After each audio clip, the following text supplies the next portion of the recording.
High मेरो नाम बालिप राई म चाहिँ दार्जिलिङबाट हो म यो ब्युटी ल्याबमा एज अ हेयर ट्रेनरको रूपमा काम गरिरहेको छु अनि मेरो एक्सपिरियन्स भन्नुपर्दाखेरि चाहिँ 14 इयर्स रनिङ भइरहेको छ अनि म आइटेक सर्टिफाइड हेयर ट्रेनर पनि हो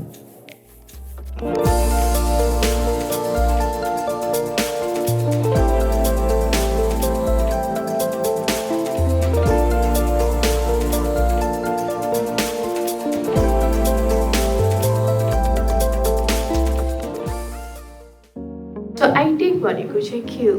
आइटेक चाहिँ एउटा UK base internationally certified institute हो जहाँ चाहिँ तपाईँले हेयर सम्बन्धी स्किन सम्बन्धी प्लस ती फिटनेस प्लस तपाईँले स्पोर्ट्स सम्बन्धी अनि प्लस कस्टमर सर्भिस सम्बन्धी तपाईँले ज्ञानहरू उपलब्ध गराउँछ जहाँ चाहिँ तपाईँले हाइली क्वालिफाइड भएर आफ्नो करियर तपाईँले सुरु गर्न सक्नुहुन्छ। हामीलाई आइटेक सर्टिफाइड गर्नलाई चाहिँ के स्टेपहरू हुन्छ अथवा कसरी चाहिँ हामी आइटेक सर्टिफाइड हुन सक्छौँ? सो आइटेक सर्टिफाइडको लागि चाहिँ एउटा स्ट्यान्डर्ड मिड लेभल हुनु पऱ्यो जुन चाहिँ हाइजिन प्लस तपाईँको इन्फ्रास्ट्रक्चरदेखि लिएर है अनि तपाईँले यसको लागि चाहिँ आइटेक सर्टिफाइडको लागि जो तपाईँ हेयर सम्बन्धीको लागि तपाईँले जब गर्नुहुन्छ त्यसको लागि चाहिँ तपाईँले एउटा इक्जाम बस्नुपर्ने हुन्छ त्यो इक्जाममा चाहिँ तपाईँले पास आउट गर्नुपर्ने हुन्छ तब चाहिँ तपाईँ आइटेकको सर्टिफाइड एज अ स्टुडेन्ट तपाईँ बन्न सक्नुहुन्छ। सो ब्युटी ल्याबमा डिप्लोमामा चाहिँ हामी के सिक्छौँ अनि एडभान्समा चाहिँ के सिक्छौँ? सो डिप्लोमामा चाहिँ हामीले बेसिक द फाउन्डेसन जुन चाहिँ क्रिएट गर्ने हेयर कट भयो कलरिङको भयो त्यो चाहिँ हामीले एकदमै स्ट्रङ बेस बनाउँछौँ जुन चाहिँमा चाहिँ गएर उसले आफ्नो क्रिएटिभिटीलाई देखाउन सकोस्। अनि एडभान्समा चाहिँ के हुन्छ भने एडभान्समा उसले अलरेडी के सिकिसकेको हुन्छ भने बेसिक फाउन्डेसन उसको अलरेडी स्ट्रङ हुन्छ सो द त्यसमा हामीले उसको क्रिएटिभिटीलाई अझै कति गर्नुसम्म सक्छ त्यसलाई हामीले अझै इन्हान्स गराउँछौँ। यदि हामी बाहिर जाँदाखेरि लाइक आउट अफ कन्ट्री जान्छौँ भने चाहिँ कतिको फ्रुटफुल हुन्छ हाम्रो कोर्स चाहिँ? यो एकदमै महत्त्वपूर्ण छ तपाईँहरूलाई इफ बाहिर जानु चाहनुहुन्छ भने बाहिरतिर चाहिँ के हुन्छ भन्दाखेरि लाइसेन्स चाहिन्छ। सो लाइसेन्स होल्डरको लागि तपाईँको इन्टरनेसनली सर्टिफाइड हुनु पऱ्यो त्यो इन्टरनेसनल सर्टिफाइड चाहिँ तपाईँकोमा आइटेकको छ भने चाहिँ then you can work in abroad also. So एउटा के भनिन्छ भने कपाल कलर गऱ्यो भने चाहिँ एकदम हेयर ड्यामेज हुन्छ अनि पछि रिपेयर नै गर्न गाह्रो हुन्छ भने भनिन्छ नि कतिको ट्रु हो यो कुरा चाहिँ होइन अनि कलर गर्दाखेरि कपाल के साँच्चै बिग्रिन्छ त? यस यो चाहिँ ट्रु हो तर डिपेन्ड्स हाउ कतिको लाइटर तपाईँले कलर गर्नु भइरहेछ त र तपाईँले कुन चाहिँ ब्रान्डको कलर युज गर्नु भएको छ त्यसमा डिपेन्ड्स पर्छ र तपाईँले कतिको लाइटिङ कलर गरिरहनु भएको छ त्यसमा डिपेन्ड पर्छ। जति तपाईँ लाइट कलर गर्नुहुन्छ त्यति तपाईँको कपाल ड्यामेज भएर जान्छ सो त्यसमा डिपेन्ड्स पर्छ। अनि तपाईँले ब्रान्ड कुन चाहिँ युज गरिरहनु भएको छ त्यसमा डिपेन्ड्स पर्छ अनि तपाईँले कतिको चाहिँ हाइड्रोजन पेरोक्साइडको लेभलको स्ट्रेन्थ तपाईँले बढाउनु भएको छ त्यसमा डिपेन्ड्स पर्छ। तर यसलाई तपाईँले के गर्नु सक्नुहुन्छ and of the day repair पनि गर्न सक्नुहुन्छ राम्रो प्रडक्टहरू युज गरेर ट्रिटमेन्ट युज गरेर। सो हाम्रो कपालमा चाहिँ लाइक एकदम ड्यान्ड्रफ पर्ने हुन्छ नि त होइन त्यो कसरी चाहिँ ड्यान्ड्रफ पर्ने हो अनि यदि कसरी रिड्युस गर्न अथवा ड्यान्ड्रफ हटाउनु छ भने चाहिँ हामीले के स्टेप्सहरू चाहिँ लिनुपर्छ? सो ड्यान्ड्रफ चाहिँ कसरी आउँछ भन्दाखेरि एकदम पुवर हाइजिन हामीले आफ्नो स्काल्पलाई राम्रोसँग सफा नराखेको कारणले गर्दाखेरि चाहिँ यो ड्यान्ड्रफहरू आउनेको कारण हुन्छ। अब यसलाई क्लिन गर्नुको लागि चाहिँ हामीले एन्टी ड्यान्ड्रफ स्याम्पू युज गऱ्यो भने चाहिँ एकदम राम्रो हुन्छ अनि यो धेरै पनि युज गर्नु हुँदैन जब हाम्रो ड्यान्ड्रफ रिमुभ कम्प्लिटली भएर जान्छ यसलाई स्टप गर्ने हो। सो कुनै प्रडक्ट जुन हजुरले रेकमेन्ड गर्नुहुन्छ ड्यान्ड्रफ हटाउनको लागि? म चाहिँ तपाईँलाई वेलाको क्लिन स्काल्प भन्ने सजेसन गर्छु। त्यसले चाहिँ के गर्छ त भन्दाखेरि त्यसमा चाहिँ जिङ्क पाइथेरिन एउटा इन्ग्रिडियन्ट छ जुन चाहिँले चाहिँ हाम्रो स्काल्पमा भएको डेड सेल्स त्यसलाई मजाले रिमुभ गरिन्छ एक्सफोलिएटिङ गर्छ है त्यो चाहिँ तपाईँले युज गर्न सक्नुहुन्छ। बट तपाईँको वान्स त्यो क्लियर हुन्छ dandruff and stop using that shampoo then you can switch another shampoo. अनि कुनै नर्मल युजको लागि लाइक डे टु डे जसको चाहिँ कपाल रिलेटिभली हेल्दी छ? डे टु डेको लागि नर्मली छ भने इट्स डिपेन्ड्स तपाईँको हेयरको क्वालिटी कस्तो छ, स्काल्पको कन्डिसन कस्तो छ, त्यसमा डिपेन्ड्स पर्छ। इफ तपाईँको स्काल्प धेरै ओइली छ भने then you might to need हप्तामा एकचोटि तपाईँलाई क्लिन्जिङ चाहिन्छ। So the cleansing shampoo use गर्ने। अदर टाइम तपाईँले के गर्नु सक्नुहुन्छ भन्दाखेरि माइल्ड स्याम्पू युज गर्न सक्नुहुन्छ। इफ तपाईँको हेयर ड्राई छ भने देन तपाईँले जुन चाहिँ स्याम्पूमा चाहिँ अलिक प्रोटिन होस्, जुन चाहिँले चाहिँ के गरोस् त कपाललाई मोइस्चर प्रोभाइड्स गरोस्, त्यस्तो स्याम्पूहरू तपाईँले युज गर्न सक्नुहुन्छ। अनि धेरैजनाको कपालमा एकदमै स्प्लिट एन्ड्सहरू आउने हुन्छ होइन, त्यो चाहिँ हामीले कसरी अभोइड गर्नुपर्छ? स्प्लिट एन्ड्सको लागि चाहिँ हामीले हेयर ट्रिम गरिरहनुपर्छ। महिनामा 3 महिनामा एकचोटि अथवा 2 महिनामा एकचोटि चाहिँ हेयर ट्रिम गरिरहनुपर्छ। त्यसले चाहिँ के हुन्छ भन्दाखेरि तपाईँको स्प्लिट एन्ड्सलाई रिमुभ गर्न सकिन्छ। अनि प्लस तपाईँले त्यसको लागि एक्स्ट्रा प्रिकसनको लागि चाहिँ के गर्नु पर्यो भन्दाखेरि राम्रो स्याम्पू कन्डिसनर ट्रिटमेन्टहरू घरमा पनि युज गर्ने।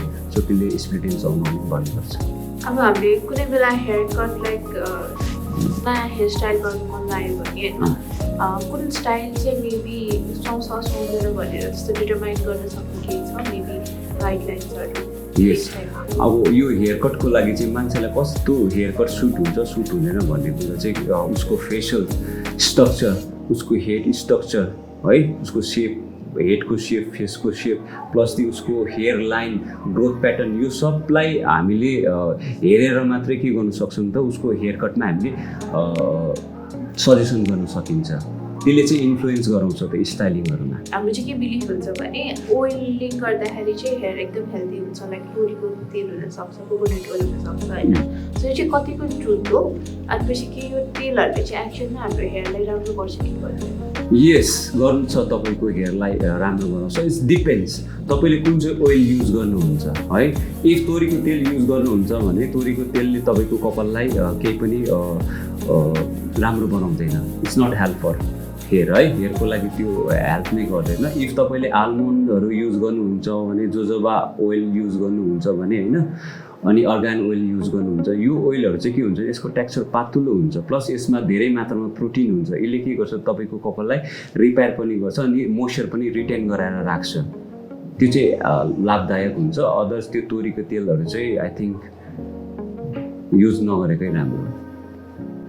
सो अब हेयर फल पनि धेरैजनाले सोध्नुभएको चाहिँ हेयर फल एकदमै धेरै भइरहेछ, सो त्यसलाई कम गर्नलाई चाहिँ के गर्न सकिन्छ? सो हेयर फल इफ तपाईँको कपाल एकदमै धेरै मात्रामा झरेको छ, हेयर लस एकदमै भइरहेको छ भने चाहिँ म पहिला सुरु तपाईँलाई के एडभाइस गर्छु भने तपाईँ डर्मेटोलोजिस्टकोमा जानुहोस् है। र तपाईँले एउटा चाहिँ के गर्नु सक्नुहुन्छ, घरमा आफ्नो डाइट ब्यालेन्स चाहिँ तपाईँले मेन्टेन गरेर राख्नु। जस्तै भन्नु तपाईँले हरियो परियो खाने है, जस्तै ब्रोकोलीहरू भयो, बिन्सहरू भयो होइन, पिजहरू भयो, योहरू चाहिँ खाने। यसमा चाहिँ के हुन्छ, भिटामिन बायोटिन हुन्छ, भिटामिन B7 हुन्छ, जुन चाहिँले चाहिँ के गर्छ त तपाईँको हेयर फोलिकल्सलाई एकदमै हेल्दी बनाउँछ।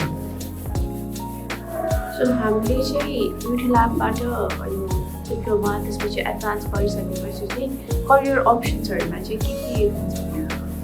सो यो फिल्डमा चाहिँ धेरै तपाईँको अपर्च्युनिटिजहरू छ है।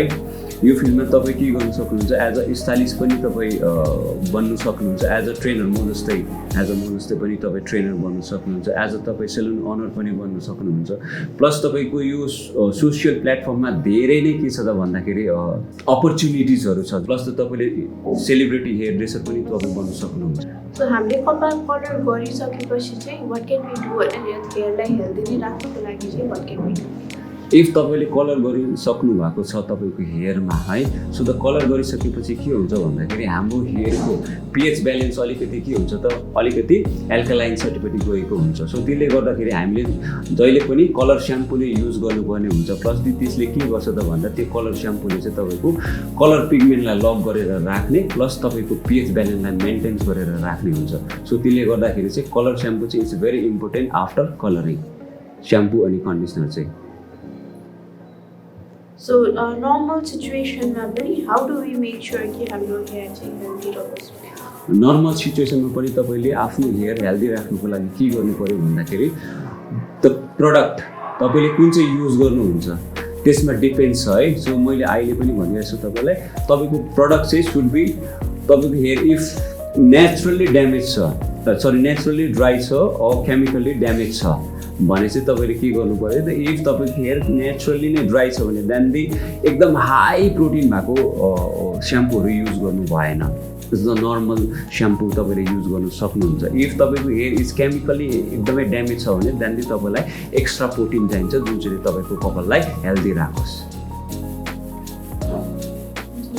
हजुर जस्तै नै आइटेक सर्टिफाइड हेयर एक्सपर्ट चाहिँ okay so what I believe in my self है म चाहिँ के विश्वास राख्छु भन्दा आफूमा तपाईँको बेसिक फाउन्डेसन चाहिँ सुड बी भेरी स्ट्रङ है तपाईँको इफ बेसिक स्ट्रङ छ भने तपाईँले जे पनि क्रिएटिभिटी गर्नु सक्नुहुन्छ अनि म जस्तै तपाईँ expert like hair trainer hairdresser बन्नु चाहनुहुन्छ भने तपाईँ ब्युटी ल्याबमा आएर यहाँ सिक्नु सक्नुहुन्छ हजुरहरूलाई यस्तै हेयर सम्बन्धी धेरै नलेजहरू सिक्नु छ भने चाहिँ है हाम्रो यो च्यानललाई तपाईँले सब्सक्राइब गरिदिनुहोस् अनि लाइक गरिदिनुहोस् प्लस तपाईँ हाम्रो यो ब्युटी ल्याबमा सिक्नु चाहनुहुन्छ भने इनरोल गर्नु चाहनुहुन्छ भने हाम्रो तल दिएको लिङ्कमा तपाईँले फलो गर्नुहोस्